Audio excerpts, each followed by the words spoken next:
It was a Tuesday evening, nothing extraordinary. I had just gotten off work, picked up our daughter from daycare, and walked into the house carrying groceries in one hand, diaper bag in the other. My husband, let's call him Marco, was supposed to be home already. Dinner was thawing on the counter, the smell of laundry detergent hung in the air, and everything felt normal. A broken bar until my phone buzzed with a text from an unknown number.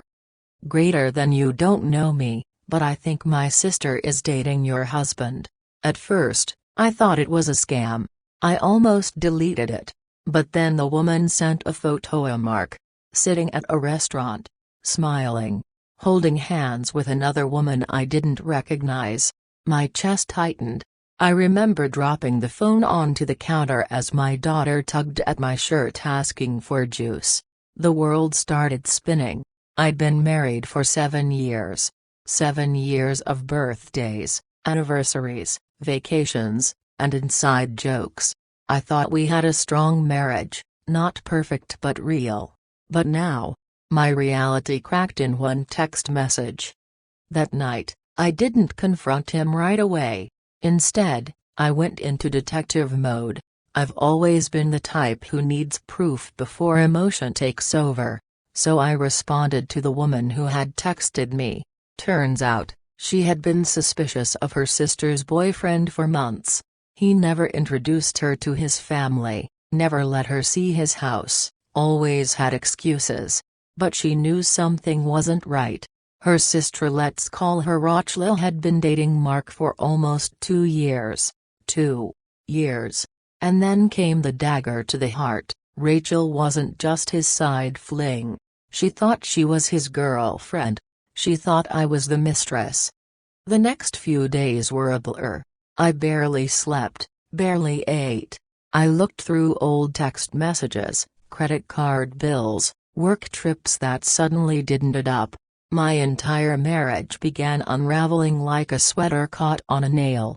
Every business trip was suspect, every late-night meeting suddenly sinister. I wanted to scream. I wanted to smash plates. But I had a daughter to think about, and more importantly, I had to think clearly.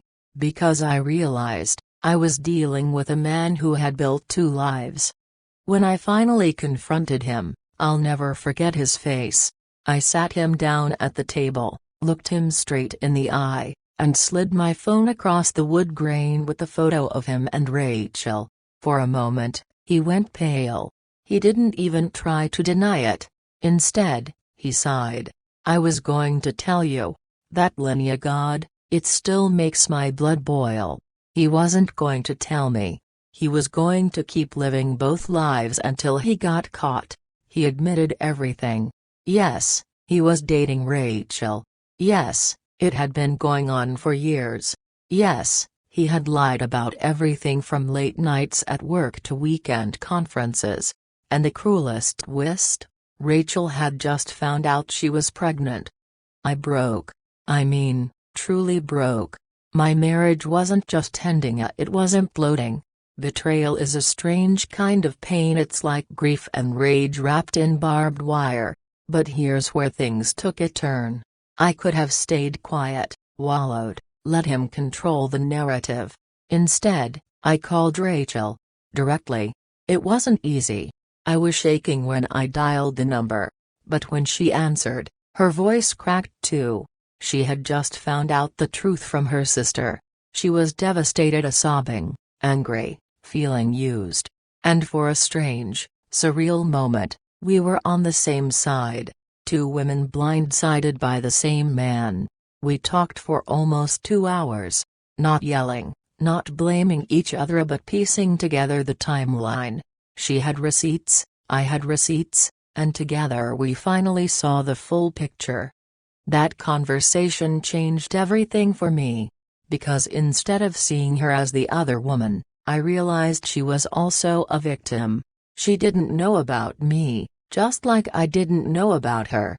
And that realization gave me a strange kind of strength. I filed for divorce. Immediately. No hesitation. Mark begged. He cried. He swore he didn't want to lose his family. But I told him, "You already lost us the moment you built another one." The divorce wasn't easy. He fought for custody, fought for assets, tried to paint me as emotional and unstable. But guess what? I had the truth. I had evidence. I had Rachel, who testified about everything. In the end, the judge saw right through his lies.